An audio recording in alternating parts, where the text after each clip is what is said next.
All right, welcome back to the Boys and Ball Pod. We got Mr. Boosie, Dan, and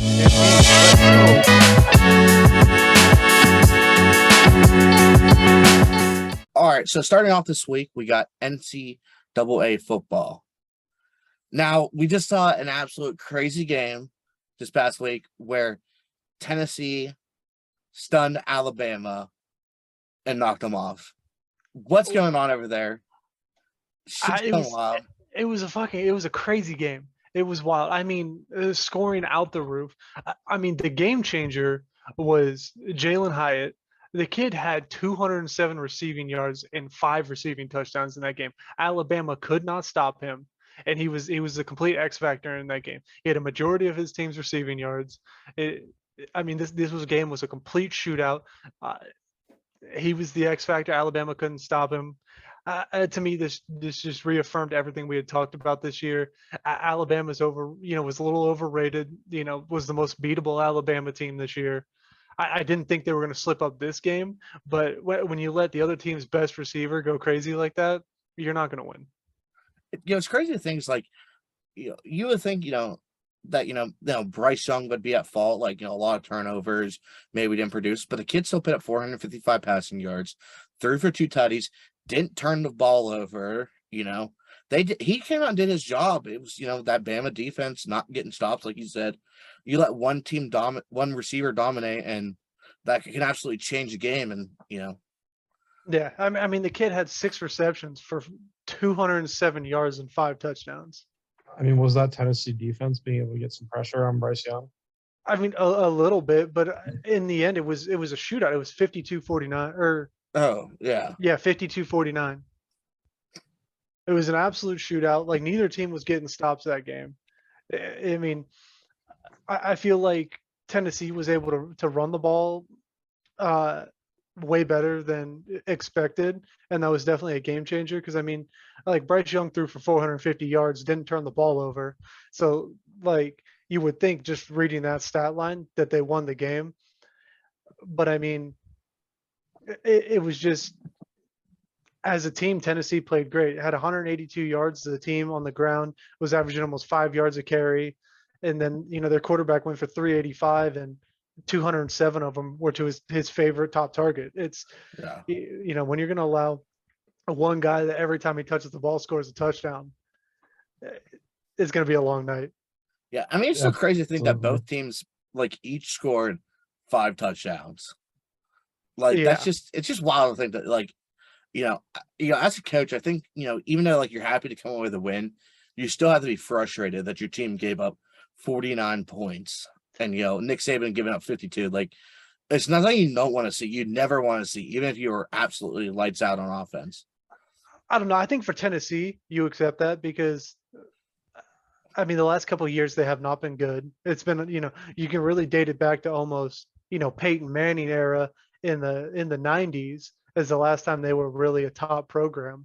Yeah. And I mean, when you can come out here, you're undefeated at home, and you can upset, the top ranked team, one of the top ranked teams, you're happy with that. Even if you gave up that many points, your team was able to find a way to win. Yeah. I mean, they were down going into the 4th. They came back. So I think you're happy with the way your team was able to fight. I mean, yeah, definitely you look to, where could we have made, better plays on defense for sure. But you take that win and you use that as momentum because, they still got to play Georgia later in the year. Yeah, absolutely. Did you ever see how close that field goal was from being blocked in that game to go to OT? It got tipped. Like, the Bama defender did a good job of getting his hands up. It just, sometimes, you just don't get all of it.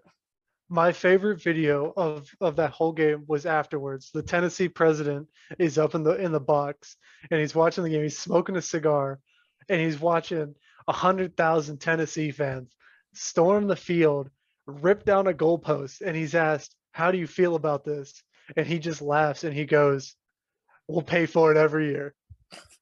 Oh yeah. And just ripping a cigar. And it's just like that's what you want to see out of the administration. They love the passion for their fans. Like I said, Tennessee has one of the biggest stadiums in college football. Holds over 100,000. That place has not been packed out like that and loud like that in a long time. Absolutely, absolutely. I did hear they did have to ask for it back though for this week's game. Though they like asked us how we could help return it. They weren't Well, mad. They weren't the, mad or anything. They just the needed it fans back. threw it in the river. Yeah, I know they needed it back. Okay. So I see you got a little Ohio State flag going. You got a little Ohio State flag. Okay, yeah. So with the Bama going down, we're talking a little bit about a little shock we saw. Ohio State did not go in at number 1. Georgia's up there at number 1. And JT has something to say about it. Yeah, I got some problems with this. Georgia has not played well all year. Ohio State has been dominant to date. Now they didn't play last week where Alabama lost, Tennessee moved up, but Ohio State has been dominant. And I'm just going to read you off some team stats here. Ohio State has the 15th best run offense in the country, the 15th best passing offense in the country, and the number 1 scoring offense in the country. And that's with other teams having a game up on them because they just had a bye week. So being a game down, they still have the 15th best run offense and the 15th best pass offense, which is combined to be the best offense in college football. And then on the other side of the ball, you have the 5th best total defense. Ohio State has the 5th best total defense in the country. They have the 9th best run defense, the 7th best pass defense, and they're 10th in points allowed. This is the most well-rounded team in college football, and it is absolutely ridiculous that Georgia is ranked ahead of them. Georgia has struggled to beat Missouri. Georgia has struggled to beat a lot of not good teams. How are they still ranked above this Ohio State team that is consistently putting up 50 points a game, not playing their starters in the 4th quarter, and still shutting people, down, shutting down offenses and everything? It is absolutely SEC bias that Ohio State is not ranked number 1 right now. They are they have proven so far this season that they are the most consistent and the most well-rounded team in college football. No, yeah, definitely. Coming from I'm a Penn State, fan. It's it's tough to see that one of your rivals is going crazy, but at the same time, it reminds you how really how good your division is, and when you drop a couple of those games every year, you think, man, our team's not good this year. But at the same time, you have two of the highest ranked teams with Michigan at 4 and Ohio State at 2 that you have to play against every year in the same side of the Big Ten. It's tough. It's tough, especially for Penn State and Michigan State. These teams that they do go on really good runs and they have really solid teams, but they're just not there to consistently beat, especially Ohio State. But even this year, beat a Michigan team. The Ohio State and Michigan is just able to pull in more 5- and 4-star recruits than Penn State or Michigan State is going to be able to do to truly compete athlete to athlete. So it does suck looking at Penn State and how crazy their fans are. You want to see a team like Penn State be able to compete a little bit more, but it's just not a premier recruiting school like Ohio State is. I mean, we do have the one of the top recruiting classes from this past year, but obviously they still have to develop for a couple of years before we can see really how good they are. I mean, Nick Singleton's looked very good this year, but like you said, it's still a super young team, and can it continue to bring in the 5 stars and the 4 stars? And that's what the thing is. I think the tough part about that, like you said, Penn State, they had one of the top recruiting classes last year, but they can't consistently have that top 5 recruiting class where you see, Ohio State has top 5 recruiting classes every year. And, occasionally you'll see a down year, you just don't have that many scholarships to give away. So your recruiting class is a little bit lower, but Ohio State is even when they have those low scholarship years where you only got 10, 15 scholarships to give out, you're still talking, you're only signing elite level players where Penn State will get a couple 5 stars, a couple 4 stars, but that team is really built up with 3 stars. And it's really the issue with the Big Ten. You look at Wisconsin. Wisconsin is built off of 3 stars. It's not saying that 3 stars can't be great because Wisconsin has put out some great players. But as a team, you are not going to consistently be great with 3 stars. Yeah. It's not hard to be a great college football team with only 3 stars. Yeah. Absolutely. Yeah. You end up getting into a run where you have, every two out of every 4 years, you have these crazy teams where the defense is elite. And it's because those 3 stars are seniors and junior, redshirt seniors, Yeah. redshirt juniors. They've been in the program for a long time. They're really savvy players. They're always going to be in the right spot. So those years, those teams really compete. But then the next year after those guys graduate, you got to start that cycle over again. And you have a couple, you have a 7-1 year, an 8-1 year, and then you're 11-1, and then you get clapped by Ohio State in the Big Ten championship game. Exactly. Yeah. Exactly. I just don't understand the slander to Ohio State. It really feels like it's slander at this point that Ohio State hasn't, been up in that really elite top 4 echelon the past couple of years. We've been a really good team, but we haven't necessarily been able to compete with like Bama or Georgia the past couple of years. But this year, you can definitely see this team is by far, offensively, even if we just talk offensively, Ohio State has the best receiving core in college football. You could argue has the best running back duo in college football, and I say you could argue that between Alabama with Jahmyr Gibbs, who's going crazy this year. Yeah, absolutely. I think another thing that, like, when you talk about Ohio State and what's making them very solid this year is the fact that this is probably the first year that they actually have a true quarterback, taking snaps, under center. Justin Fields was like, I feel like was probably like your before him was probably like your most recent, but everyone else has kind of just been an absolute athlete that could sling the rock. It was pretty quick, and you just. I think Dwayne Haskins fits into that same mold as Justin Fields. Absolutely, but yeah, it wasn't a runner. I think the biggest difference this year for Ohio State than other years is this is the first time Ohio State's defense has actually looked good since Jeff Hafley. Yeah, left for Boston College. When Jeff Hafley was our defensive coordinator, our defenses were stellar. I mean, we also had some elite players on those defenses. Jeff Okuda. You had your Denzel Wards. You had both Bosa's, Chase Young. You had crazy defensive talent, but the last couple of years, Ohio State's defense has not looked the way you expect an Ohio State defense to play. I think it's one of the things is it's not that the Ohio State defense isn't looking the way you play. It's only kind of coming together in that second half of the season. Like, you guys had a lot of struggles early last year. You lost to Oregon, and it was just it's a rough defensive showing. And I think this year you guys really turned around and got that defense ready early, and it's really showing how good your team is this year. I just think even if you look back at Haskins' year, we had games where we're in a shootout with Maryland. Yeah. I mean, as Ohio State, there's no reason you should be in a shootout with Maryland. But the last couple of years, Ohio State's defense, it's been solid for a couple plays, and then you give up a huge play, and that has never been the way Ohio State's defense had played. It was always you have better athletes, so you don't give up the big plays, and that's what that's the complete opposite of what was happening in the past couple of years. Teams were ripping off 50, 60-yard runs on us. Huge pass plays, just. Poor miscommunication or just, you got guys in certain positions that they can't, weren't developed enough to be playing in. And we got exposed for that a little bit, in situations. And this year, under the new defensive coordinator, the defense has been playing crazy. We're getting pressure from the defensive line. Our linebackers are actually playing well. And our young secondary is not making mistakes. And that's really what you like to see. That's really where you can tell that you have a good defensive coordinator is the young players, that were making huge mistakes last year aren't continuing to make those huge mistakes, but they've made a complete 180 and they're making plays instead of giving up, these huge shots because they're, maybe they're thinking too much or they're being asked to read too much before they react. This year, they're just playing. They're just reacting to football. They're getting put in positions where it's just, make your reads and go. It's, you're not having to sit there and kind of, oh, do I need to, drop back? Is the safety going to take this or do I need to take that? It's just, read and react. Just go. Just play football. And the boys are responding. Okay, well, JT, take a breath real quick. Mr. Bruce, I see you sat up. Do you have anything you want to add to this Ohio State talk before we move on?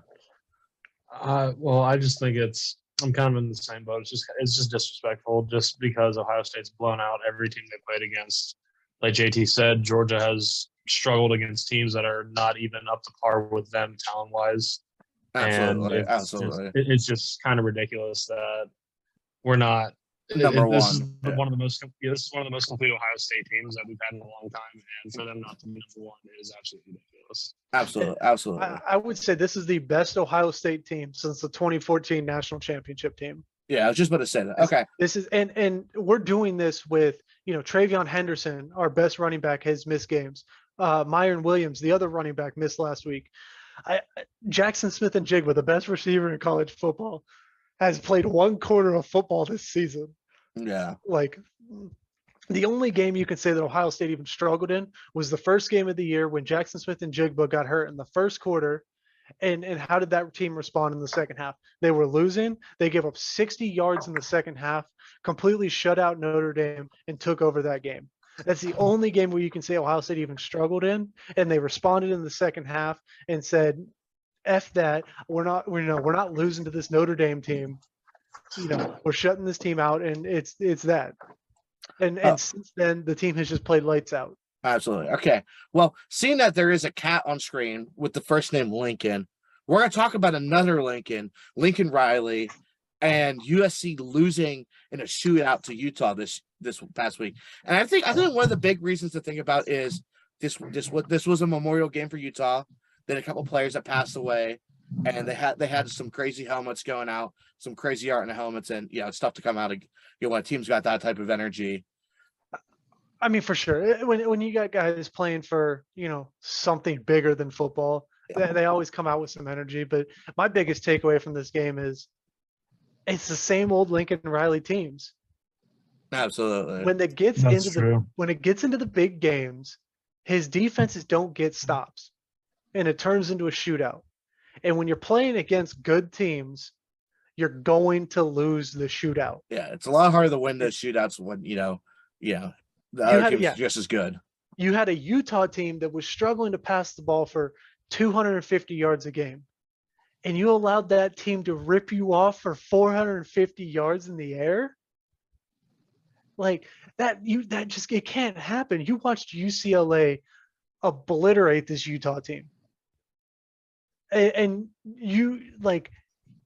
USC's offense is better than UCLA's offense. But it's just evident that Lincoln Riley needs to go find himself an elite defensive coordinator. Facts. Because the Yeah, kid definitely. cannot coach defense. His defenses have always been good enough to win a ton of games in the regular season, but when he makes it to the playoffs, you're gonna lose. Exactly. And it gets to the point where you play against a Georgia team a couple years ago with Nick Chubb and Sony Michel. That team couldn't pass the ball to save their life, and you let them just rip off 70-yard runs on repeat. You know what Georgia's going to do. They want to run. They want to use both running backs. They want to go crazy. And you had an elite offense, so you kept up scoring. But in the end, Georgia's a Georgia defense, an Alabama defense, an Ohio State defense is going to get a stop. And that's the difference of the game, because Lincoln Riley's defense is not going to get a stop. And if he doesn't turn this around, it's just signs for big trouble when he moves to the Big Ten. Because what's going to happen when Lincoln Riley has to go play against one of those elite Wisconsin defenses, or they gotta play Ohio State in the Big Ten championship game? That's going to be ugly. Absolutely. Yeah. Well, talk about the Big Ten. It's sad to see, but Penn State kind of got ran over. Michigan pulled in. They turned the car around, and they just drove over it, and then backed up again. The way I would describe this was a pure shit stomp. Absolutely. You guys got curb stomped repeatedly. It sucked though, is because the game looked so much closer, to start the game, and then it kind of just started.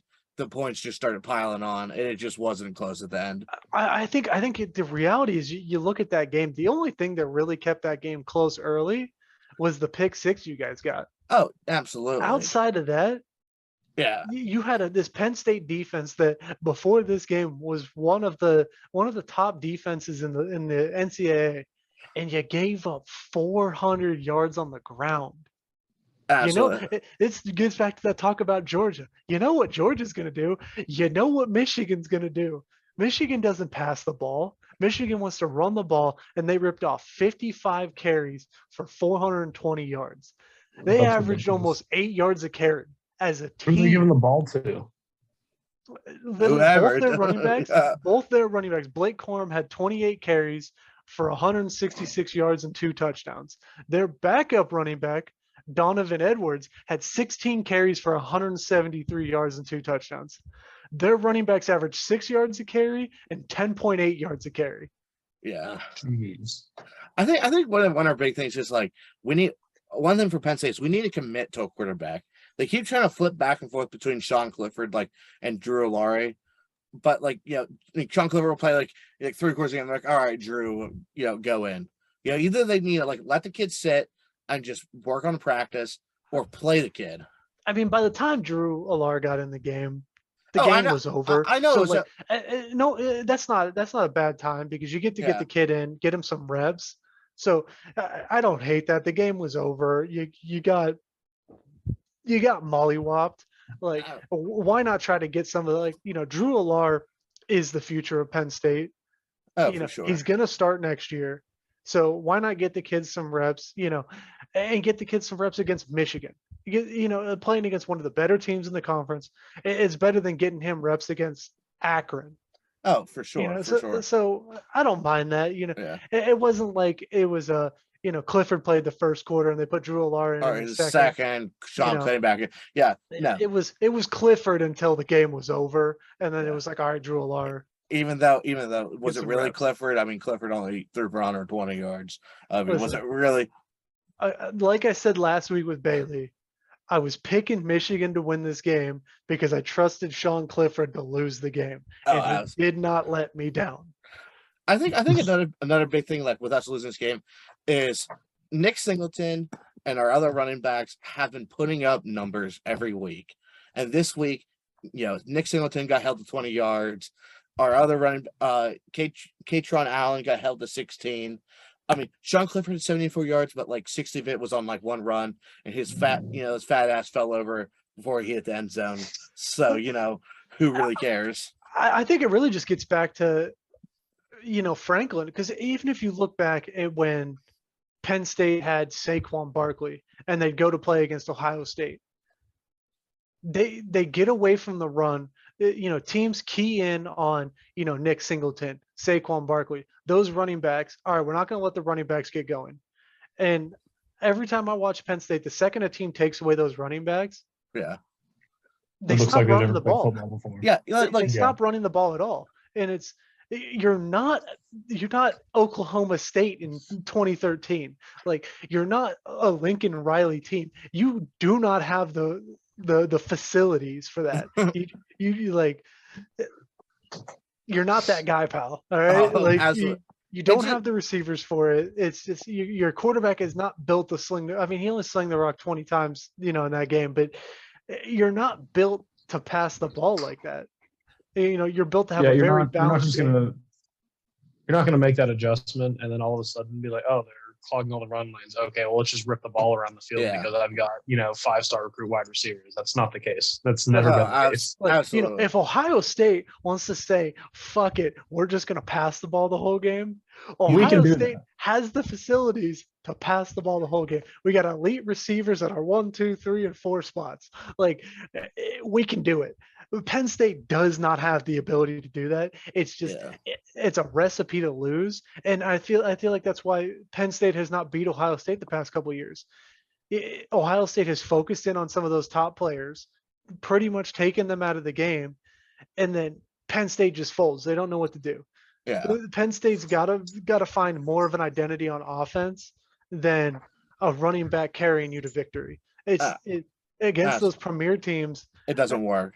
It doesn't work unless you're on a really good offense where Ezekiel Elliott is a premier running back, but because you have to worry about the passing offense, he can still rip off 200 yards a game on you. Exactly. It's not Penn State it's not the same. Penn State has to use the run to set up the pass. And so teams just shut down the run and the pass just does nothing. Yeah. Especially when you're only holding on the football, the football for, 20 minutes out of the whole game. It's, it's kind of hard to put up points. Yeah, and I mean, both your running backs had 6 carries for the game. Yeah, you decide first quarter, we're done. He had 6 carries for 19 yards and 6 for 16. Like, you didn't even give him a chance. Exactly. All right. Like, So it's not always going to be there. You gotta even if it's not working, you gotta stick with it sometimes. It keeps the line in check. Yeah, and sometimes you just have to force it. And yeah, and when your quarterback is Sean Clifford and he has as many carries as your running backs, there's a problem. oh, for sure. Okay, we're gonna move on to some big games we got coming up. We're gonna talk about like one of my favorite teams to watch play every year. We got Syracuse at ranked. No, it's not TCU. TCU is just kind of a favorite this year, just because they're got a little nutty, and my boy Mikey Horned Frogs. Horned Frogs. But anyway, we're gonna talk about Syracuse versus Clemson. I feel like this is gonna be a very close game. Syracuse is always like one of those teams that can sneak out a win in the ACC against those big teams, and this is a very good Syracuse team this year. So this is my upset of the week. This Syracuse team has been playing pretty good football to this point. Clemson has pulled away late in a couple of their games this year, but they're not pulling away early, and they're letting teams stick around. And I think this is a Syracuse team that if you let them stick around, they're going to stun you. Oh, absolutely. And so for me, I'm picking Syracuse this week. I'm going to ride with my boy Andrew. We're going to ride with the Orangemen this week, and we're going to upset Clemson. Oh, definitely. Yeah, I mean, it'd be nice to see another team from the ACC kind of take over, and hopefully they can kind of build some identity there. They did beat NC State last week, who was supposed to be like one of the very good teams this year. Overranked. But they're overranked. It's just what it is. I mean, the next game I want to talk about, a little top 10 matchup this week. I believe it's the only top 10 matchup this week. UCLA is traveling to Oregon, 9 versus 10. I feel like UCLA gets this win. I really like this UCLA team. Thompson Robinson is one of my favorite quarterbacks to watch. And I just don't like this Oregon team. Any team led by Bo Nix, I just do not like in big games. Yeah, definitely. It's tough to go against this UCLA team, especially since it's probably been one of the best UCLA teams we've seen in a while. And this Oregon team is kind of I feel like they're just kind of riding off what they had last year. There's still some good players there, but they lost a lot of key people, especially Kayvon Thibodeau on the D line. So they're still a good team, but I don't think they're like an elite contender. We're not going to see it. Yeah, I mean, like they've got I some think good Bo wins. Nix is going to shock this UCLA team. All right. That's wild. We had some questionable things about Bo Nix over at Penn State, but that's my upset of the week. Oh, you want Oregon to beat UCLA? All right. Oregon is going to blow out UCLA. I mean, it's at Oregon, so in Autzen with the home fans, you never know what'll happen. But oh, absolutely, it's just like I expected last week Sean Clifford to lose in that game. I expect Bo Nix to lose in this game. Oregon by at least 3 scores. That's a wild pick. Our betting guru would agree with me. Well, Our betting guru will give you the Vegas odds on that. Well, we got another little SEC matchup. This team just dropped a big one. I don't think it's going to happen 2 weeks in a row, but we got Bama versus Mississippi State. Yeah, I mean, Mississippi State just dropped to Kentucky. My boy Will Levis came back, from his injury. His team got revenge for them losing to South Carolina in his absence. They went and beat up Mississippi State. I just don't trust Mike Leach's offense in the SEC. I don't think they're going to be able to score enough to beat Bama. I don't think they're going to be able to get enough stops to beat Bama. Bama rebounds this week and defeats number 24 Mississippi State. Absolutely. There's no way Nick Saban is going to let Bama drop 2 back-to-back, especially to another SEC team. Yeah. It's just not going to happen. It's not what he's about. He's an elite coach. He's going to figure out how to get that team rolling. And the team was good last week. They just got to figure out that defense. And like you said, you heard it here first. The day Nick Saban loses 2 football games in a row is the day he retires. I mean, it's definitely a thought process. Definitely a thought process. Maybe, but I doubt. He's still got a little bit left in the tank. All right, Saban's coming back next year. But he'd be like, that has never ever happened to me in my career. Maybe I've lost Nah. Saban's gonna come back with some crazy fuel.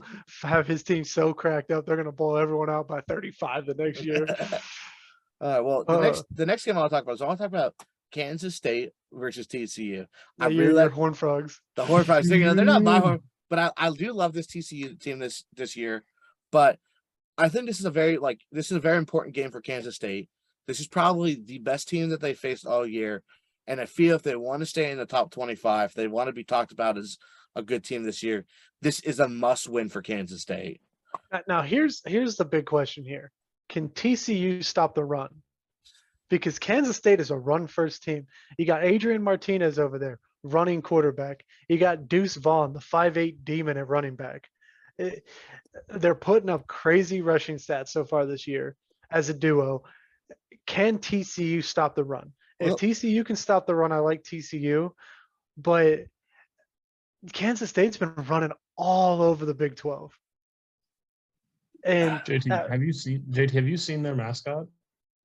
Who? The Horned TCU. Frogs? Yeah. They're going to stop the run. Oh, okay. All right. I mean, the mascot's gonna help them. Yeah, he's gonna help them. You don't want to run at that guy. I don't know. The TCU.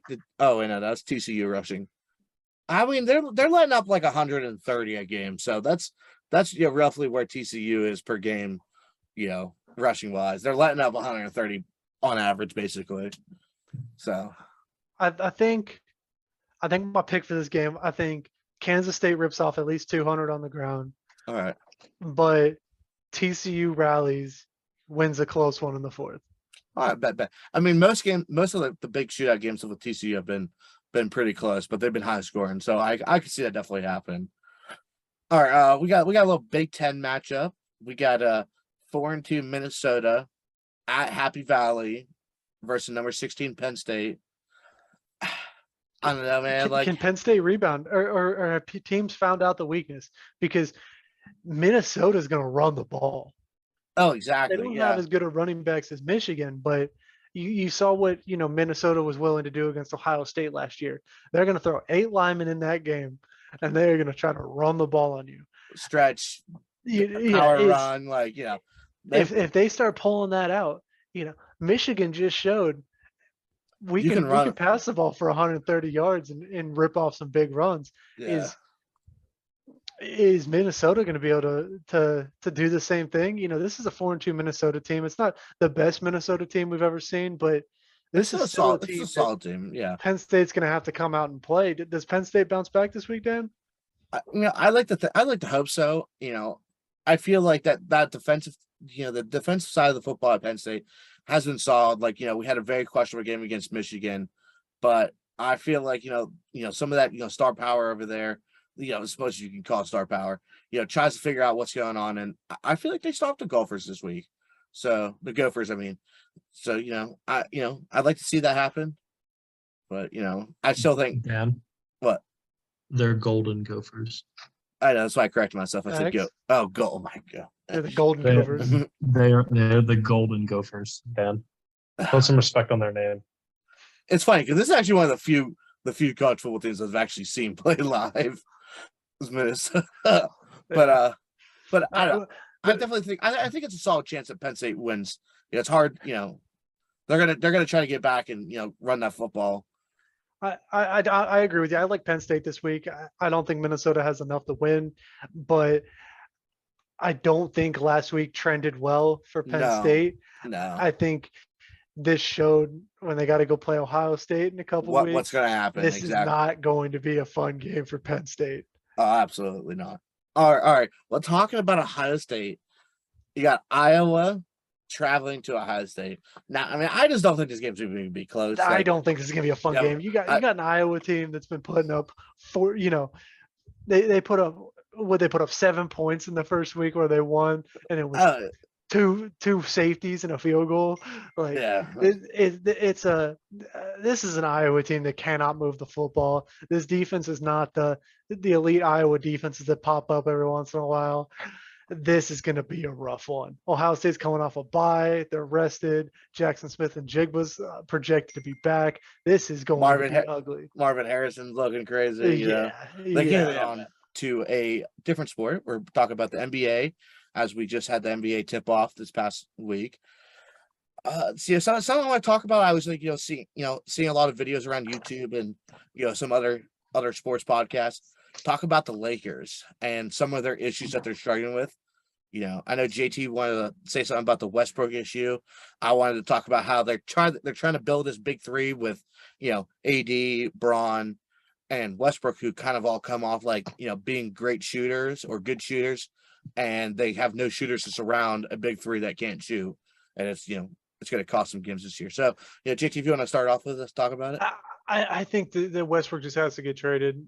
You look at what was happening in the preseason, where the Lakers are trying to huddle up in between plays at the free throw line, and Westbrook's nowhere to be found, and they're having to try to call him into the huddle, and that right there is that's one of the biggest things they teach you in college basketball and in at the pro level is in between those plays, you take that quick second, you huddle up real quick, you get a quick game plan in, how you're trying to attack, how you're trying to do different things, get a couple play calls in. And when you got a guy that's just refusing to go into that huddle, it just shows that team is not there. You can see he saw what was happening in the media with all the trade rumors and everything, and he just doesn't want to be there. It's a situation now it's almost become toxic, and then on top of that, like you said, that team is not built to win. They have a big three that does struggle to shoot the ball. LeBron's probably the best 3-point shooter out of the three of them, and he's very inconsistent in that part of his game. One game he can go crazy, and the next game he can be 1 for 7. So absolutely. You really have Braun and Westbrook have both been players that they need to have pretty good shooters around them, and their play style doesn't fit well together. No, they're both primary ball handlers. I think that's one of the big things with that. Yeah, I think the biggest issue is Westbrook's contract. He has a massive contract, and you're not going to be able to find a trade partner that's going to want to take that on without without the Lakers having to give up serious draft capital to make it happen. It's just they're in a really bad spot where they need to get rid of him, but they're also in a tough spot where it's going to be hard to get rid of him just because of that contract. I think it's almost $50 million. And when your contract is that big, it's those bad teams that you can make that trade that have the cap room. They don't want to eat that much cap unless you're going to give up multiple first rounders and all that. And I just don't know. I don't know if the Lakers are going to be able to find a good trade for Westbrook. I just think it's going to be one of those situations where if they dump him, they're not going to get that much in return to make it worth it, but it's also not going to work with him there. Oh, yeah, for sure. I think another big thing is they have a lot of people who are getting some serious minutes on, coming off that bench who weren't even like options on other teams. They had I'm going to butcher this name so bad. Juan Toscano Anderson played 14 minutes this past, against Golden State. And when he played for Golden State, he had he was a role player, but he wasn't playing 14 minutes. Yeah. And you had, Pat Beverly starting, and Pat Beverly doesn't score the ball. He's never been a scorer. And, he contributes elsewhere. His energy, the way he plays defense, his aggressiveness to get in other people's heads. That's what you want from him. So, to have, another guy on that floor who's kind of struggling to score, I feel is very tough, especially, when, almost half your points come from, majority how it is, half your points come from two players, but the rest of your points are so spread out through your team. You don't have another starter that's, putting them any crazy points, Yeah. And I can't even think of a situation where Russell Westbrook fits in anywhere, to be honest with you. No, absolutely not. Yeah. I think you get I can't think of one. I think you can find some bad teams that would be willing to take him as, kind of a veteran leader. But again, it comes back to that contract. Do you know who would do that? Yeah. You know who always does dumb shit like that? The Sacramento Kings. Yeah. I don't know if the Kings have cap room for that. But I mean, they paid DeAndre Fox just recently. Yeah. or they have to pay him, or I think he was out of his rookie contract. So, but yeah, no. It's just they're in a really tough spot, and I don't know if they solve it. And the other signing I just didn't like was the signing of Dennis Schroeder. He didn't work with LeBron and them a couple years ago. Like, why bring him back? It doesn't make sense. He didn't even play this past. He didn't. Yeah, he didn't even play. But it's but do you think what he could contribute is better than what Russell Westbrook can contribute? no, because it's the same issue. He can't really shoot the three. Yeah. He's an inconsistent 3-point shooter. He's solid on defense, but again, he gets most of his points, mid-range and in the paint. And when your entire team is relying on scoring in the paint and facilitating to guys to hit threes, that doesn't work when everyone needs to do that and no one can hit threes. Yeah, but do you like Dennis Schroeder shooting a three or Russell Westbrook shooting a three better? I like Schroeder, but the reality is I don't like either of them on the Lakers. No, I understand where you're coming from, but I also would prefer Schroeder taking that shot than Russell Westbrook throwing bricks up. Yeah. Yeah, well, yeah. It's a tough one. Well, you want to talk about some big contracts. My team, we got some contracts coming up this year. We got Jordan Poole looking to get a contract, and Andrew Wiggins looking to get a contract. Well, no, they both just got paid. Oh, they did just get Yeah. Oh, what's this contract looking like? How bad are we? Did they give Jordan Poole an egregious amount of money? Oh, probably. Yeah, he got 4 years, 123 mil. Mm. Wow. So I mean, he's getting 30 mil a year. I still think that's too much for him. I'm not. Especially, I just don't like especially Jordan after only like one real true year of him being, good. Dan, I have a question for you and all your Warriors fans. All right. Are you guys going to pay Draymond Green? I don't know. I feel like he's definitely a cornerstone on that team, but I feel like he's also kind of aging out, and I feel like if they can get him to kind of take a contract like Iggy did, where it's a much smaller contract, but I feel like if he wants paid, they're not going to pay him. Well, the reality is he has a player option next year. Yeah. So it's not really up to the Warriors if they want to pay him or not. If he opts into that player option, like he's under contract for that 30 whatever million he was under contract for. And the other thing is Andrew Wiggins just got a 4-year, $110 million deal, which I actually like that deal. Oh, I like Andrew Wiggins a whole bunch. With the way he played last year for them, especially in the playoffs, locking up a guy for 26 a year, a really versatile guy, that's not bad. You take that. Well, getting back to what Bruce was saying, I'm right now that the relationship's not super solid. So there's a good chance that Draymond goes elsewhere. Well, no shit, the relationship's not solid, bro. He punched Jordan Poole in his face last practice. And then they gave Jordan Poole $120 million. Yeah, so you think things are fine? No, of course things aren't fine. No. So I mean, that's what I'm saying. Like, I think there's a good chance that he could walk away from the team, or that he's going to ask for an egregious contract. And so now, do you see him joining a contender elsewhere?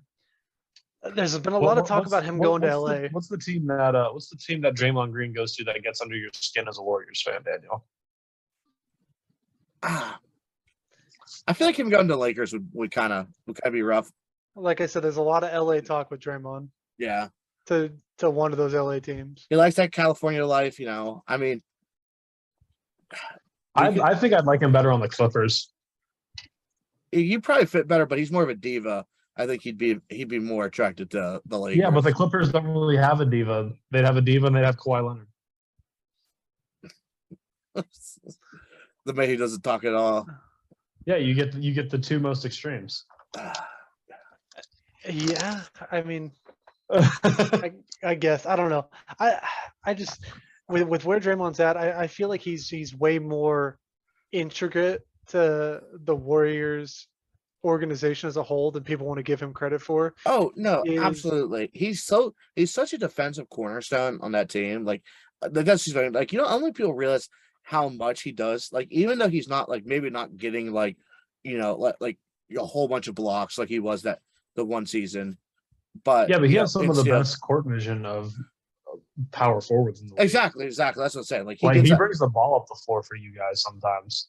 Yeah, you know, he just can't score. That's basically about it. I feel like this Warriors team kind of falls apart when you lose him because you're talking, Jordan Poole's a small guard, and I keep talking about how, that two guards is tough in especially in the playoffs when you have two small guards. Clay's getting older. You saw last year. He's still a good defender, but he's not where he was after those, back-to-back injuries. Missed almost 2 years. I, I just feel like when you lose Draymond, this team, that's I, when this team really starts to go from here to I feel going like down. Because Steph and Clay can't do it all. Oh, absolutely. I feel like we definitely need to see some of our rookies and our second-year players like really step up into some of these roles this season. And I feel like that's where the team is going to be able to decide, where they can move forward. Because, like you said, I'm really excited to see Kevin Looney develop for you guys. Kevin Looney. Yeah, he's a beast. Well, he's like what, 28, 29? Kevin Looney's old. He's been around the league a fair bit. Yeah, I think the Warriors have to be banking on Jonathan Kuminga and James Wiseman really developing. Yeah, I'm not so hot on James Wiseman. I think he looks a little soft. Kevin Looney's only 26. Yeah, we could see Kevin Looney play for a little bit more. That's what I'm saying. Like Kevin Looney, like if he can kind of like become that power forward role, but like maybe take more of a defensive angle since he's not very, very good of a passer for a man his size. Like if he can take that stingy defensive rim protector role, I mean, like I feel like that would be okay enough to fill that void without Draymond. Yeah, because you have that force on defense. Yeah, he's 6'9". He's not like a super tall center either. Anyway, so. Well, yeah, no, he'd be playing that like stretch four slot. So he played more of a forward. Yeah, for sure. Well, the next NBA thing I want to talk about is the Cavs. This team, they lost Garland very early on in that game, but the team still scored well. They were, I felt like they were more competitive offensively than they were last year. They played a really close game with the Raptors, I believe. I think if Garland plays that game, they win that game pretty big. I'm actually looking at Cleveland this year to be one of the dark horses to possibly come out of the East. Oh, I think this is going to be a very solid team. I think, one of the big things is you did get rid of a more defensive guard in Colin Sexton, and you brought in a scorer in Donovan Mitchell who could still play defense fairly well. So, well, I mean, you lost a small guard because I think Sexton's only 6'2". So it wasn't like you lost a ton of size there. You swapped basically the same size players for a much better player. For sure. I think the reason why I look at Cleveland and I think the two small guards can work is the big men down there. Jarrett Allen and Evan Mobley are great rim protectors, and they can also, they're not just the Rudy Gobert who can only guard in the paint. Like those guys can get out there, they can defend in space a little bit. I actually like this team's versatility to be able to, switch the pick and rolls in the playoffs and play some of that ball. And on the other end, be able to go ISO with Donovan Mitchell and Garland, taking over offensively. I think this is a Cleveland team that can give some teams a run for money. Now, do I think they can beat Milwaukee or Boston to go to the finals? I'm not sure yet. I don't know if they have the experience for that. They're a year or two out for sure. But I do like this team a lot. Yeah. How do you feel? So I'm looking at the starting lineup right now. They have Darius Garland playing point, Caris LeVert playing the two guard. Then they have Donovan Mitchell playing small forward, Evan Mobley playing that number 4, and Jarrett Allen under center. Yeah, what do you think? What do you think of that starting lineup? I don't love that starting lineup, but I think Caris LeVert's not a small guard. He's 6'6". Yeah, he's tall. Yeah, I would expect Caris LeVert to be more of that 3 guard, that small forward. But I think that lineup's going to change around. I think you're going to see a little bit of, Chetty Osman. I think you're going to see Isaac Okoro stepping in, some of those bigger forwards at different points in the year in playing. I think the biggest thing about Cleveland is the rotation guys they're bringing in are not small. No. They're all bigger players. So I feel like Cleveland has the ability to mix and match and figure out the right lineups. They got good shooters. Mobley can shoot. Mitchell and Garland are good shooters. This is a team that I think, if they have to score a lot of points, they're going to be able to do it. And if they have to hunker down and play some defense, I think they're going to be able to do that as well. Yeah, I feel like your bench looks fairly solid on defense. I like to see like a little bit more scoring production out of them. But other than that, Yeah. like that, I think that's the big issue. You need a little bit more scoring out of your role players and your bench guys. Yeah, the reality with the Cavs and kind of the part that sucks out for them is the scoring is going to come from Garland and Mitchell. That is where all the scoring is going to come from. LeVert is going to be that third option, maybe Mobley, depending on the game. But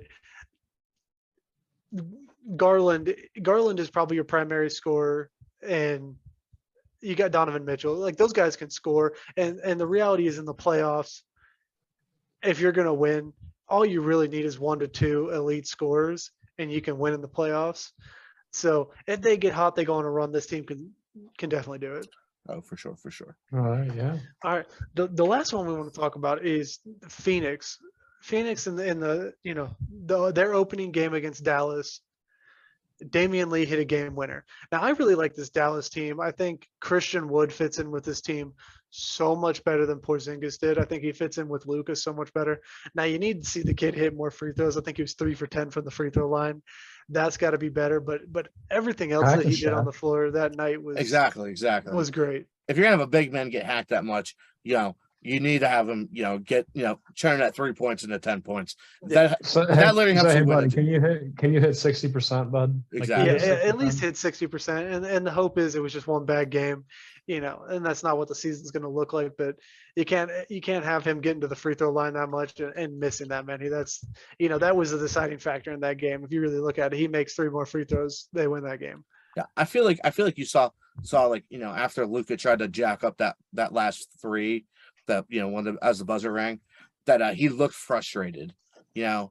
He looked like he was like just guys come on, we need to put out a little bit more effort, and especially you let Damian Lee hit this little low post jumper to win the game. It's tough when you let a bucket like that to lose. I think this Dallas team is going to have some growing pains, and I think that's why you saw Luka frustrated. You lost your number 2 guy. Jalen Brunson was a 20-point per game guy for them last year. When you lose a guy like that and you don't really replace him with another guard, you're going to get off the ground slow. You got to figure out who's going to step up and be able to be that guy for them. So it's going to take them a little bit of time to figure that out. I think they will figure it out. I mean, Luka had an off night as well. He didn't shoot the ball great. So, Luka's going to get frustrated. When he gets frustrated, he goes crazy. So, Luka goes crazy next game. Christian Wood makes a couple more free throws and a couple of those guards step up. The Mavs are fine. They just got to kind of get into their groove and figure this new lineup out. Now, I heard some wild shit. So the Chiefs just restructured Travis Kelce's contract to clear up $4 million in cap. And the rumor is he's going to Kansas. It's going to be OBJ to Kansas City, which I'd love. I think that'd be great. That'd be wild. That would be it was so good. Odell, please just come home. That's not going to happen. That's just not going to happen. We miss you. All right, boys. So I gotta talk about my Browns. They're looking rough. They're looking rough. This is one of the, you could argue talent-wise, is one of the best rosters in football. And year in and year out, they underperform. Your quarterback is Jacoby Brissett. But what do you think is going to happen? But if you really look at it, like last week, you can talk about, it was Brissett's fault, but you got wide receivers aren't getting open.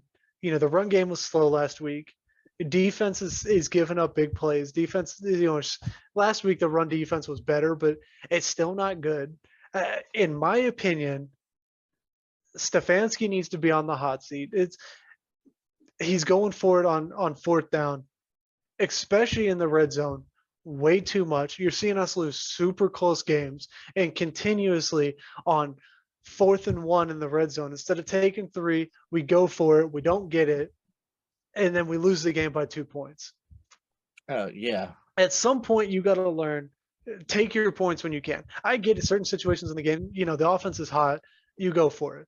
But we're doing it every time.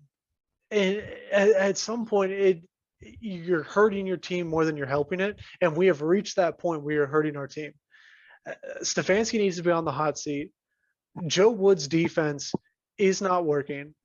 You have Myles Garrett, who has the highest double rate in the NFL, and it's not close.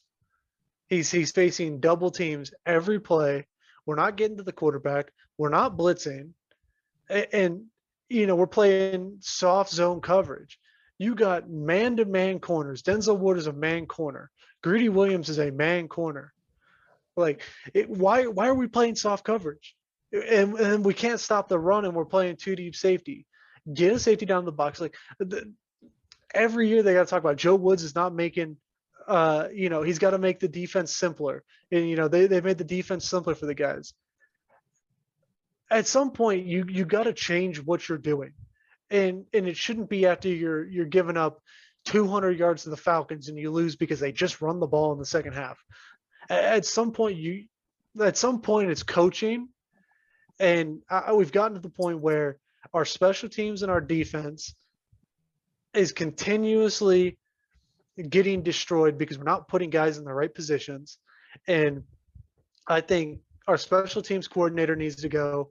And last week we're in a close game with the Patriots and we muff a punt. We keep drafting these kickers that are supposed to be, some of the best kickers coming out of college, and they're awful for us. And then they go play for other teams and they play well. At some point it is coaching. It's not, you just keep drafting busts. Is there a possibility that you've drafted, 5 busts in a row? Yeah. But when you've drafted 5 guys that were supposed to be great at their position, and then they all bust, and it's the same coach, maybe it's the coach. Hey, did you guys hear that Rodrigo Blankenship got elevated from the Cardinals practice squad? No. Speaking of kickers. So someone finally brought him in.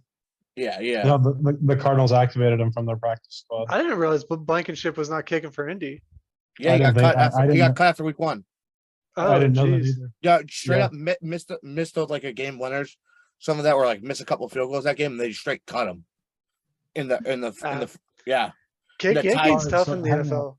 Hang on, let me tell you something about my New York Football Giants as to this point in the season, guys. All right, so the Giants, we're having a lot of players take some steps forward. We have had a couple guys who are performing under expectations just a little bit.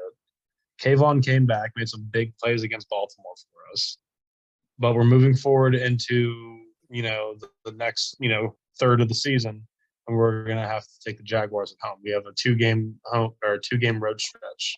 But what if I told you that the Giants are blitzing on 48% of their plays on defense? Well, I mean, if it's working, that's what you got to do. You got the thing it is the highest in the NFL. We are blitzing the most in the NFL. I mean, some of the Steelers' best defenses that they've had is when they just literally early in the season we were looking up percentages. We were trying to debate who's better, T.J. Watt or Myles Garrett off the edge, and we were looking at some of these percentages. Some of those elite Steelers defenses have been when they just blitz 50% of the time. And if you can disguise your blitzes well enough, on Sunday? It doesn't matter. Yeah, exactly. Did you guys see on Sunday the one package the Giants came out in? No. Okay, so they had Dexter Lawrence over the center, and then they had Leonard Williams right behind him, and then they had Kayvon Thibodeau lined behind him. They had 3 guys lined up over the center. Just right behind each other. Did they get home or anything? Everyone was so confused. Oh yeah, I bet you the players on your side of the football were confused. I was confused whenever I saw it. When I saw it, I was like, "What is about to happen right here?" I was like, "Is this center about to die? What's?" I mean, that's a little wild. I don't mind the blitz rates. I would rather have a team that lives and dies by the blitz than a team that refuses to blitz and just gets picked apart. Yeah, I think that's like, going circling. We're gonna take this. We're gonna run it back full circle, back to the Browns. You guys are just sitting so far back that like a lot of these teams are just throwing some of these like underneath routes, like, and you guys are like you said, you're sitting in these soft zones, and you got guys who can press, and then you guys are just getting ripped over the middle. Like, not saying like I don't think Bailey Zappi can be good, but you let the kid look great. Like the kid slender rock. It was awful. I know, like that's awful. what I'm saying. Like you can't have a team. You gotta show a little grit. Whether it's playing some press man, it sucks. You're gonna get beat. You got the team has good receivers. You got good defenders. They got good receivers. And so sometimes you just gotta live by some of these group plays. And it's nice to see that the Giants are doing it now.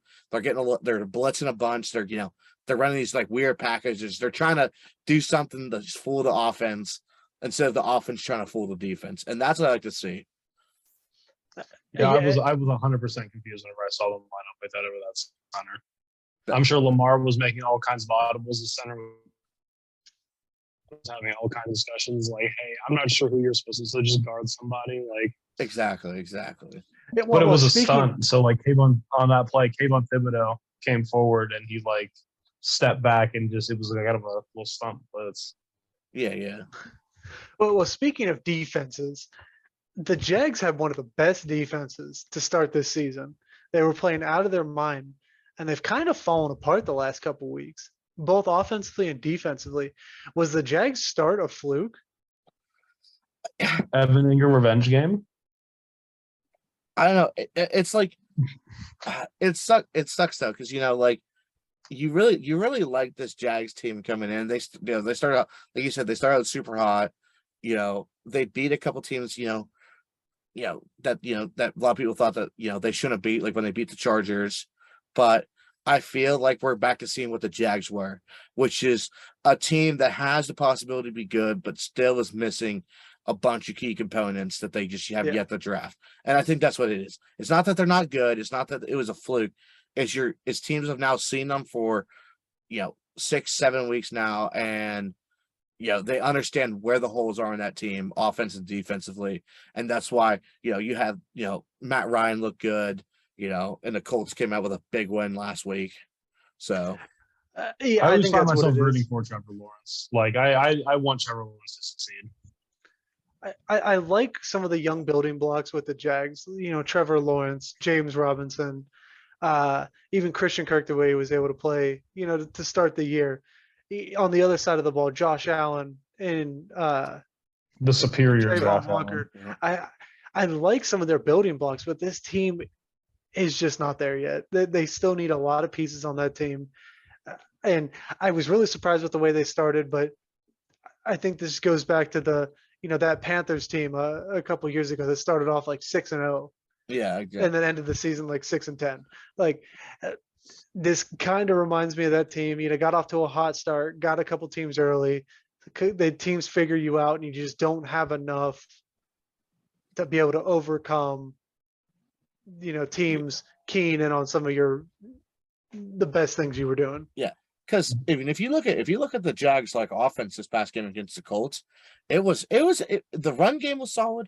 But I mean, Trevor Lawrence only threw for 165 yards. I mean, he was very accurate, 20 for 22, threw a touchdown, didn't turn the football over. But you only throw for 165 yards on 20 attempts. Like you gotta throw some deeper shots. You gotta let Trevor Lawrence learn, rip some deep shots. I get that's the way Doug Peterson played in, with the Eagles. But I feel like Doug Peterson's maybe playing a little bit too conservative. I just don't think his, that Eagles defense with Peterson was really good. But this defense is pretty for a couple of those too. years. Yeah. This defense is solid, but when you look at their cornerback room and that safety room, the linebacker room, these are not, great players. You got a lot of young guys and you got a lot of vets there, but these aren't, great players in the NFL. You might get a couple great games out of them, but they're not going to consistently play great. Oh, definitely. JT. Yeah. JT, you need to address Josh Allen correctly. It's the superior Josh Allen. Well, I don't know if we can accurately say that. He might have gotten him one game, but Yeah, but one I time don't- is all it takes. He's superior. He's the superior Josh okay. Allen. Okay. Well, it was a regular season game, so I tend to say, hey, I don't give a shit. Yeah, They play each other again. I bet the same thing happens. Well, speaking of Josh Allen, one of the New York football teams, has New York, the state of New York, become the mecca of football this year? They just You got gone the crazy. Jets playing out of their mind. You got the Giants playing out of their mind, and the Bills are, the Bills Bills are what everyone expected the Bills to be. But yeah, especially, I think one of the biggest surprise is that New York Jets team. Yeah. Everyone kind of thought that they were going to be the same old Jets, that they are every year. Lose the games they're supposed to, make a couple close, but they beat the Steelers. I mean, I get the Steelers was hurt, but the Jets have historically struggled at Heinz Field or AccuShore Stadium or whatever it is now, but they've struggled in Pittsburgh. And this year they played very well. They came out, they did what they had to do. They beat the Packers. It's been a good year for the Jets. Yeah, I would. Brees Hall has literally been putting that team on his back. Exactly. And Brees Hall I'm is really happy carrying them to to. all their success. I'm really happy to see, I loved their draft this year. You got Sauce, Jermaine Johnson, Garrett Wilson. It was a really great first round that they had. They had 3 picks, and I feel like they hit on all 3 of those picks. Zach Wilson looks to be much improved, not turning the ball over nearly as bad, not making nearly as many bad reads as he did year one. I mean, I am surprised with how well this team is playing, but when you draft that well, that's what can happen. Yeah. Good things happen. Exactly. I thought that defense was going to be kind of in some trouble after letting Marcus May leave last year. Yeah, I feel like there was definitely some worries. You let one of your veteran strong safeties go, but the other safeties back there, LaMarcus Joyner, he's kind of became a little cornerstone back there. Looking super solid, playing deep on the free safety side. I mean, you got Sauce leaving Lambeau Field with a cheese hat on. I mean, it's just a dog. The kid's just wild. But let's jump into our pick'em games. So the Thursday night game just finished up. Me and Daniel picked the Cardinals. Mr. Brucey had the Saints. The Saints lost 42-34. Fair enough. So it was a close game. Okay, but the Cardinals pulled it out. The 2 pick sixes from Andy Dalton didn't help the case. Yeah, the game looked really close before that. Yeah. Yeah, but jumping into the Sunday games, the 1:00 games, the first one we got another battle of the bruisers. Colts are traveling to Tennessee. Ugh. How you boys feeling about this game? I don't know. This is tough because it feels like that Tennessee has struggled. Now they did get that bye week last week, and so they were able to recover a little bit, but they've seemed to struggle in the past. I'm thinking that there's a chance we could see the Colts sneak one out in Tennessee because they're coming off this hot game where Matt Ryan kind of has figured out what's going on. That defense has looked solid. So, and the Titans beat the Colts a couple weeks ago. So did the Titans sweep this one? I think it's tough, but I'm not to go Tennessee again. I think Tennessee's still the better team in the AFC South, and the Colts still have some growing pains with Matt Ryan. Matt Ryan's not going to come out and throw 340 every week, Yeah. So I'm going to have to take the Tennessee Titans in this matchup. I'm in agreement. I'm going the Titans as well. Yeah, I think I'm also going to take Tennessee. Okay. All right. The next 1:00 game is the rough one. The Browns are traveling to M&T Bank Stadium to play the Ravens. Better take some notes from Wink Martindale's defense if you want to stop Lamar. I'm in a tough boat here because last year the Browns defense owned owned Lamar Jackson. Yeah. So last year you guys put him in a cage. I'm in a tough one here because the Ravens defense has not played great this year. So I like our run game popping off. I feel like I'm gonna have to go the Browns here. I feel like I'm gonna have to trust going with the squad. I think I'm gonna have to trust that the Browns defense, figured something out with Lamar and they got it this year. I'm just gonna have to trust. Yeah, yeah. I will not. I will not be going with the Browns this matchup. I think this Raven team is going to come out firing because they 100% just lost the game they should have won. Yeah, Okay. Plain and simple. They're going to come out. They're going to come out with, like, there's no way people are going to think we're an elite NFL team if we're losing to the Giants. Like, there's no way. They're going to come out. They're going to be firing at you guys. Lamar Jackson is going to be a problem if you guys can't muddle them up in the first half. I'm gonna go with the Browns. I'm gonna put my faith in the boy JOK. Yeah, the boy JOK. He's got the athleticism. He's got the speed. Maybe in a straight line, Lamar can get JOK, but moving side to side, JOK can keep up with Lamar. And so that's why I'm gonna take. I would take the Browns. I think they're gonna be able to get the contain down on Lamar and keep him in a pocket and force him to make mistakes. Yeah, that's how I'm feeling. That's how I don't know if that's how I'm feeling, but that's what we're hoping for. Yeah. All right, to one of the we got Jets traveling to Mile High to play the Broncos. I It's just going to don't. be another shit looking contest. Like, I hate watching the Broncos on TV. Yeah, I feel like it has to be. I mean, Russ is struggling. Oh, definitely. Russ is in the kitchen cooking, but he's cooking not something else. good. Yeah, he's not cooking football. He's cooking something else. But I'm gonna take the Jets. Like the Jets, they look solid this year. I think this is the Jets game to lose. Definitely. See, but here's the thing, right? Like, Russ is gonna get his. He's gonna have that one pop off game where he's gonna throw for 300. He's gonna throw for 3 or 4 touchdowns and a pick. Like, Russ is gonna have that pop off game. And it's only a matter of time. I think he's gonna get one game like that at least this year to show that, like, hey, yes, like, I can work in this offense. And, like, I think the Jets might be an opportunity to show that. But, like, I'm still kind of undecided right here. I like that Jets defense. I'm taking the Jets. Like, I'm not changing my mind. Russ has let me down so much in fantasy this year. Fuck them. Broncos country, you're losing to the Jets. All right. Bruce, I'll take the Jets. Okay. I'll take the Jets. Broncos country, we tried. We got in the next game. Geno Smith is traveling to LA to take on Jay Herbo.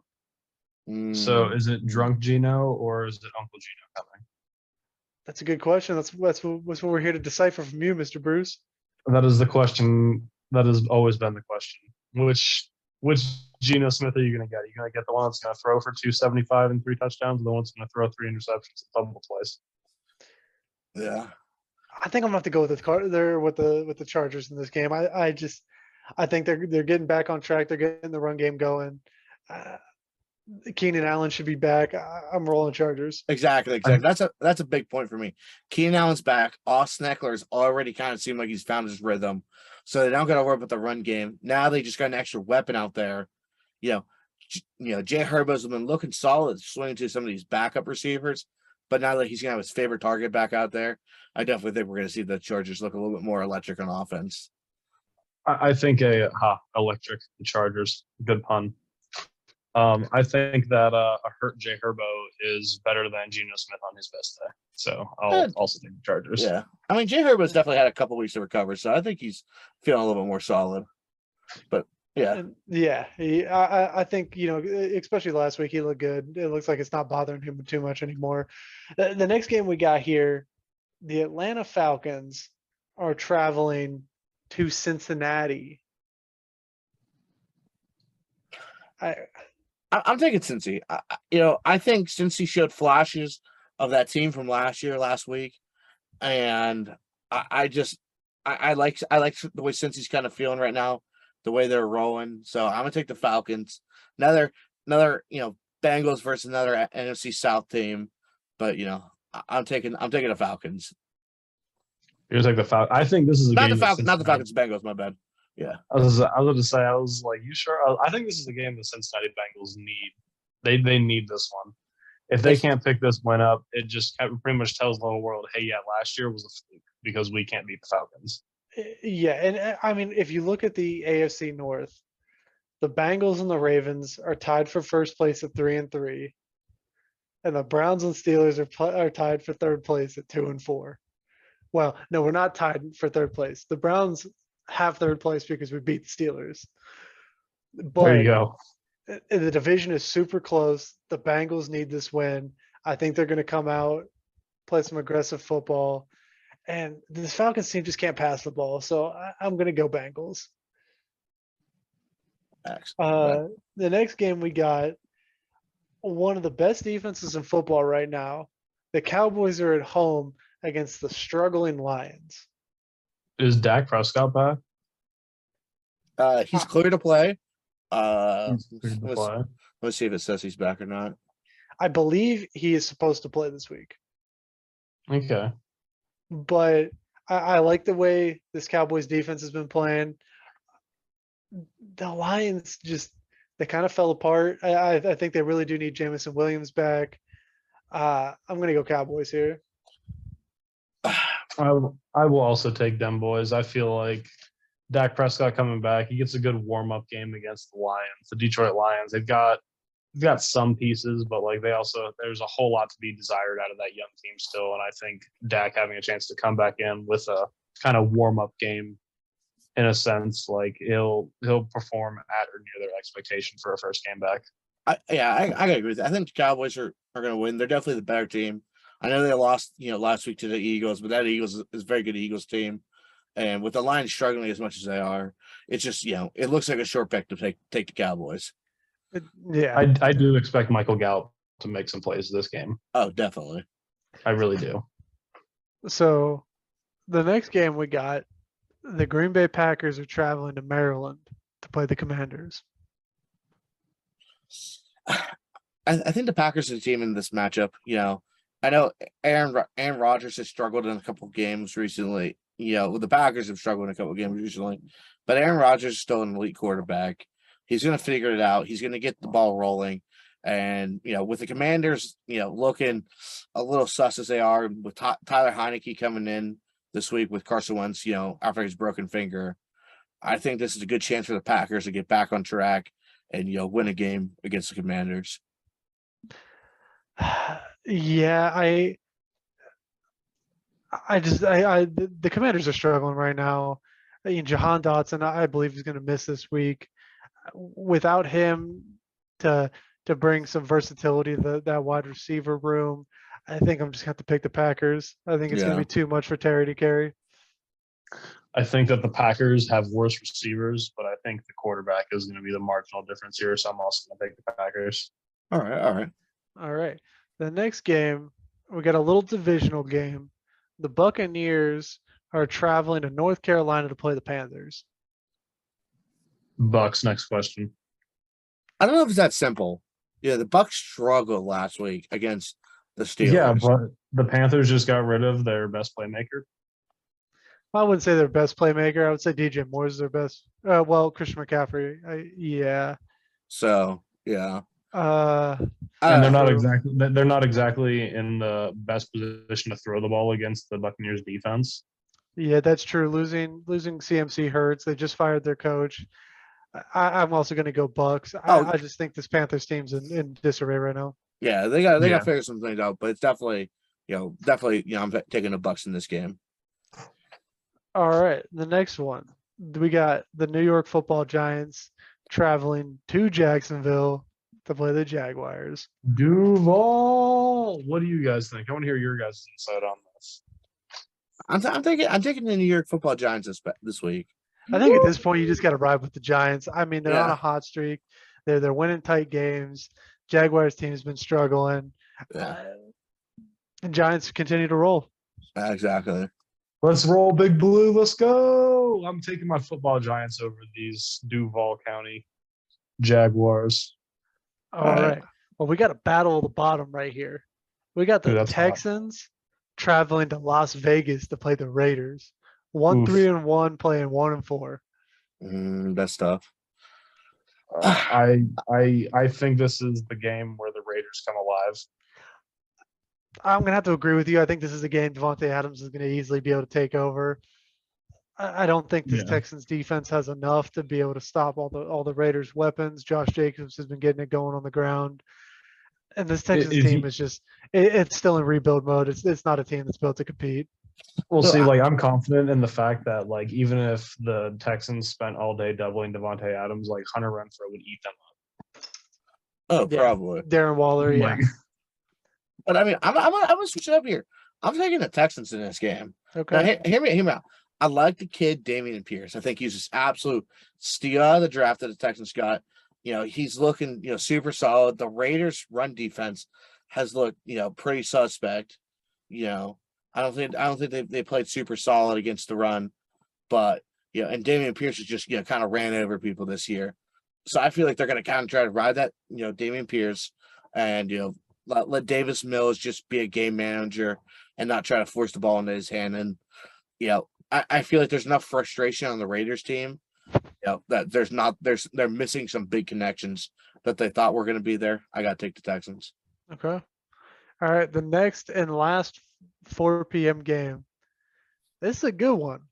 We got Kansas City traveling to Levi Stadium to play the 49ers.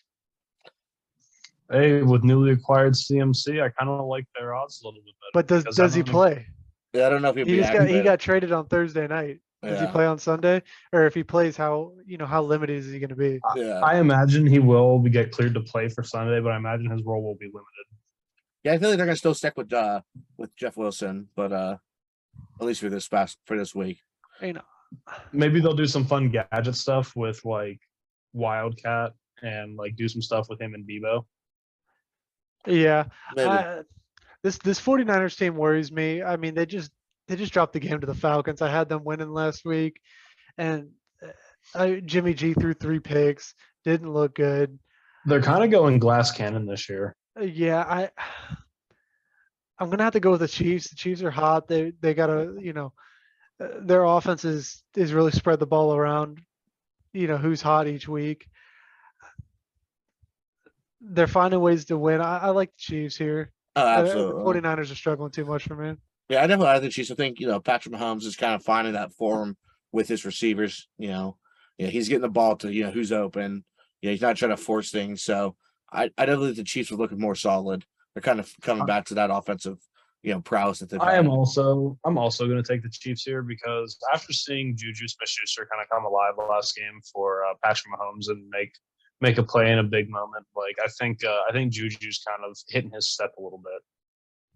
Absolutely. He's kind of learning what he needs to do in this offense to be able to get the targets that he needs to be effective with the ball in his hands. All right, so we all got the Chiefs then? Yep. All right. The Sunday night game, Pittsburgh Steelers at the Miami Dolphins. Tua's back this week. Do the Dolphins get back on track? My instincts tell me yes. I'm going Dolphins. I don't like the Steelers team. DJ Watt's not playing. You give Jalen Waddle and Tyreek Hill their quarterback back. Why not? I'm also going to swim with the Fins.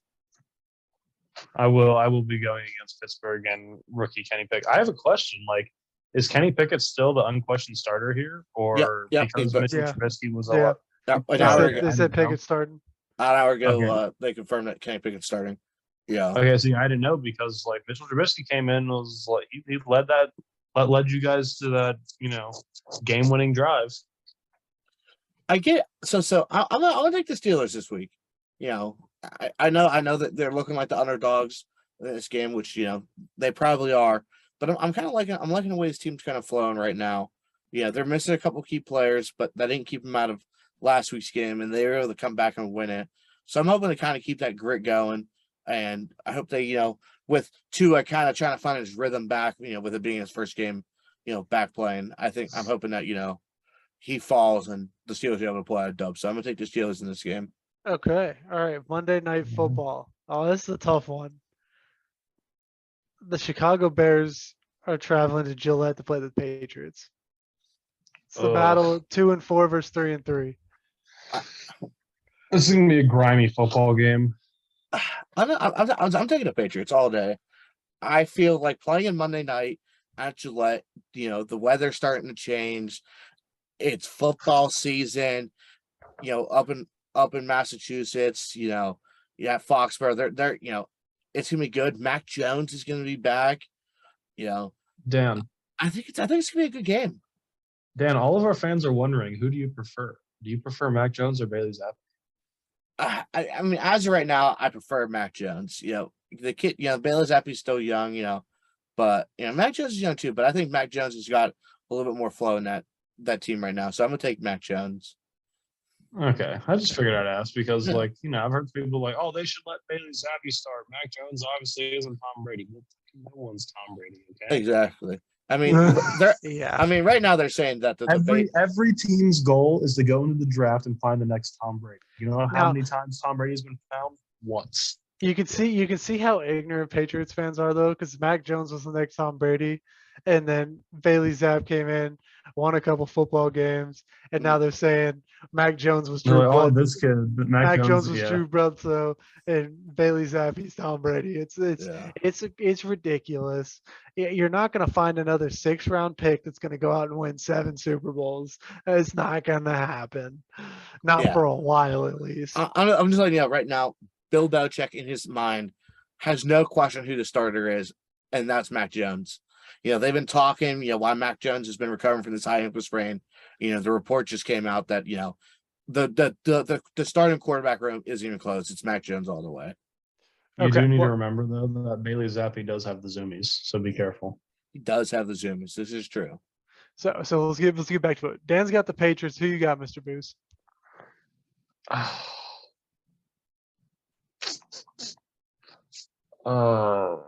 Patriots and who? Bears. Patriots and Bears. No, Bears. The Bears can't move the ball for. Go Bears. They honestly have to rely on a defense that's not playing well for them to score points and get extra possessions because their offense doesn't move the ball efficiently at all. And So the Patriots defense has been good. Yeah, so I guess I'll roll with the Patriots. All right, JT. I feel like I've made every pick with Bruce so far today, but You're not stopping there right now?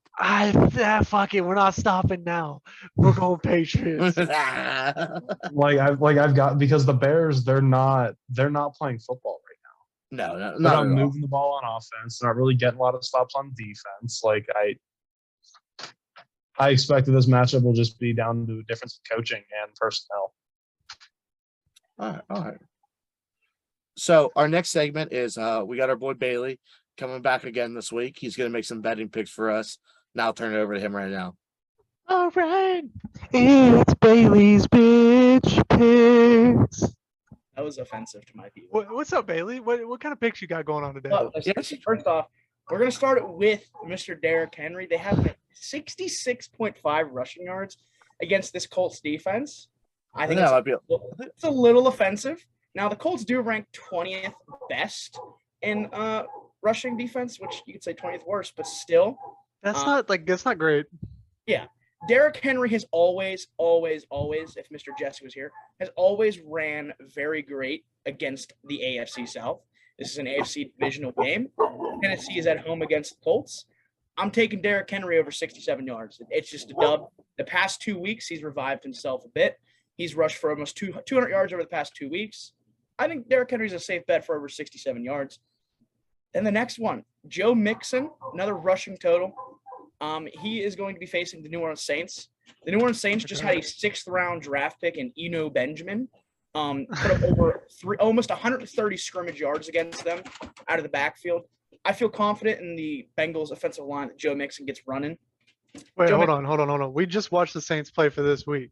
Is this a pick for next week? Yes, it is, I guess. Crap. Okay. Do the Bengals play? Where did you see? The Bengals are the Saints. Because the Saints just played the Cardinals this They week. played the Falcons. Crap. Okay. Nonetheless, still, I'm taking that. The Falcons rank 19th in rushing defense, so I'm still going to take Joe Mixon rushing yards. So, again, Joe Mixon actually ranks 5th when it comes to RB efficiency. That means touches, yards per touch. So he is gaining around 5.5 yards per touch. I do like that a lot, so take his yards. The next one feels a little criminal too, is the Packers versus the Commanders. They only have the Packers sitting at 4.5. If you're feeling safe, take the 4.5. I don't think I need to speak for anyone. The Commanders have looked just awful. The Commanders have yet to score a touchdown in the past 2 weeks. So they're looking a little stale there on offense. So I think as much as Rodgers is failing and overthrowing his receivers, I like Packers 4.5 a lot. If you're feeling risky, maybe jump that to -6.5. It'll get you +125. A lot of good value there. The next one, the New York Jets, alternate spread +1. Take that -3.5 for good value. They actually have a top 5 defense if you're just counting the last 3 weeks. Their defense is on the rise. Sauce Gardner looks nutty. I would lick him. He looks The kid's really good. nice. The Nice, kid's super solid, super solid. super solid. The next one is the Chiefs -2.5. This seems like a trap. This really does seem like a trap. But they also have the number 1 QB in the league when it comes to passer rating and passing yards per attempt. And that is obviously Patrick Mahomes. No shade to Josh Allen there. They also have the number 2 offense in the league when it comes to total points, that becoming behind the Bills. So I really do like the Chiefs -2.5. But again, if you're feeling risky and you have, a huge dong, I would push that to -5.5 at +160, which is a little undervalued if you're talking about the Chiefs. Facts. So those are my picks. Okay, you got any college football picks? College football picks. I'm taking the over in the Ohio State game versus Penn State. Should be a great You game. mean I'm not versus Iowa? Iowa. Minnesota. Okay, Ohio State. I'm gonna take the under in that game. I'm sorry to say this, CJ Stroud. I know you're hurting me. What is the? Oh, what is the under right now? So the under is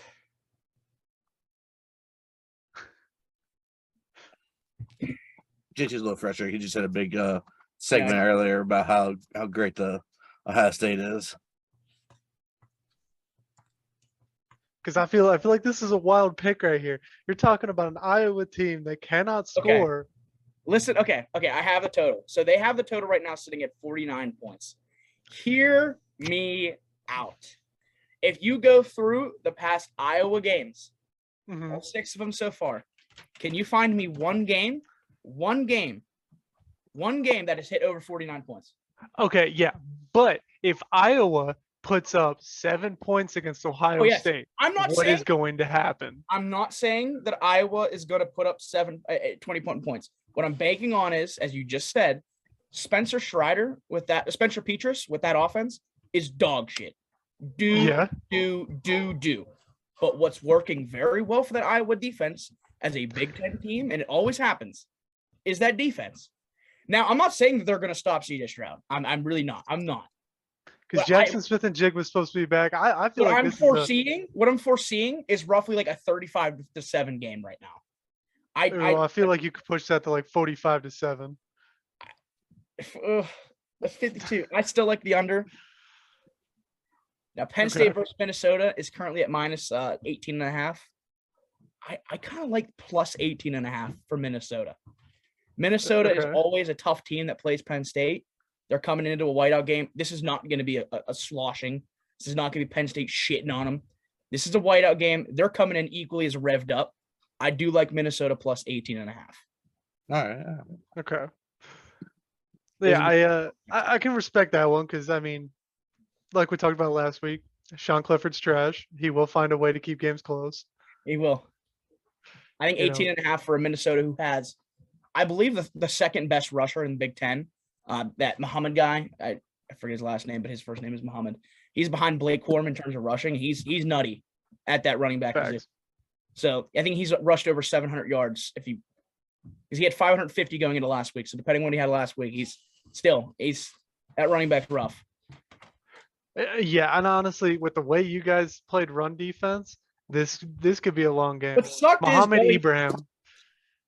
He's got going into Michigan. 694 rushing yards. What sucked going into Michigan is that we had a top 5 rushing defense in the league. We had the number 1 lead defense in the league or in college football when it came to turnovers. So it's safe to say with Penn State, as we all know, Dan, they like to stomp on our hearts and shoot us in the back. So any bet is out the window ever. With Penn State. With them. Now, I believe we talked about this 2 weeks ago nearly. Syracuse versus Clemson. They have Clemson -14.5. Okay. Yeah. That's a little too much. That's too much for me. That's And crazy. their lines at 49.5, sorry. We both already said we believe this Syracuse team could beat Clemson. I Yeah. still think I don't care if they I keep picked Syracuse to beat Clemson earlier, so it's I know you did. I don't care. I took Florida State last week. I'll keep betting against Clemson because I still think they're frauds. I really still do think they're frauds. I'm taking Syracuse. Even if you want to play safe, Syracuse plus 14. That's how I would. Bailey's hoes are calling him now. Yeah, I think on that note, Jeez. Bailey's hoes are calling him. We want to thank It's- Bailey for his time. All right, boys. All right, It's we'll time for catch you to go. Yeah, I gotta go to bed. All right, boss. All right, Bailey. Thank you for stopping by. No problem. Thank you. All right. So that's we're wrapping up the podcast now. JT, take us out. Hey, this has been the Boyz and Ball Podcast. Bow!